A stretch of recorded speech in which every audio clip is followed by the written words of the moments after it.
आशीर्वाद। प्रश्न है कि बहुत से भक्त ब्रह्मचर्य का पालन करना चाहते हैं, परंतु वो किसी कारणवश नहीं कर पाते।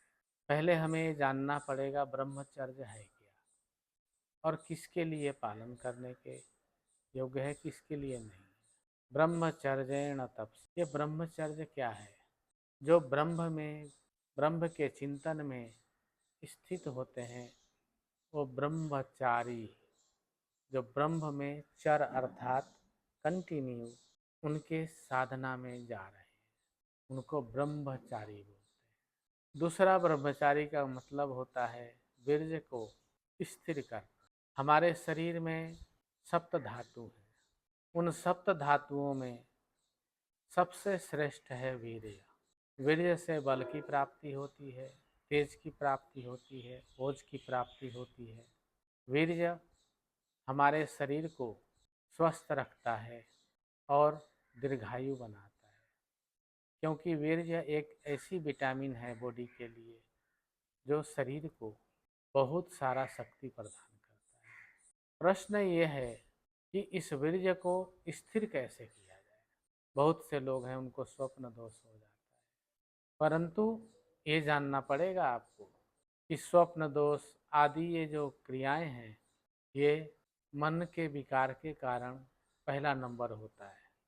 दूसरा, अगर आपने भोजन में तीक्ष्ण उष्ण कासाय कर लिया है तो वो आपके वीर्य को फाड़ देता है, पतला कर देता है, वहाँ भी वीर्य का हानि हो सकता है। चौथा, बहुत ज़्यादा काम का चिंतन करना, स्त्री का चिंतन करना, विषय भोग का चिंतन करना, ये भी हमारे आप 10 मिनट चिंतन करेंगे उतने में ही वीर्य पतला हो जाता है। तो इस प्रकार से वीर्य जो है हमारे पूरे शरीर में व्याप्त है, नख से शिख तक वीर्य व्याप्त है और वही वीर्य हमारे शरीर का ओज अर्थात बल है। जब मनुष्य स्त्री से समागम करता है तो वो वीर्य घर्षण के द्वारा बाहर निकल जाता है और उससे संतान उत्पत्ति होती है। आप सोचिए कितना पावरफुल चीज़ है वो। इसलिए वीर्य की रक्षा करने का जो विषय है बहुत बड़ा विषय है। एक उम्र होता है उसमें स्वप्न दोष आदि स्वाभाविक होते हैं, परंतु विषय का चिंतन करने वाले का स्वप्न दोष आदि अधिकतर होते हैं।